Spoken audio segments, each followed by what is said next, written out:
سلام عليكم وسلام على من مر من هنا. في هذا الفيديو موجه لساكنة طماسط الذين لم يعلموا بعد بهذا الخبر.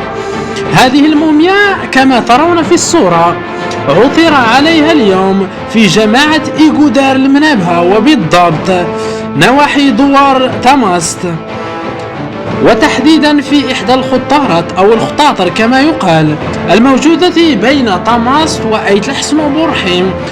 وجدت هذه الموميا من طرف فريق من جامعة أوكسفورد البلجيكي أو الألماني، أو أقول أنني لا أعلم من أي دولة في أوروبا.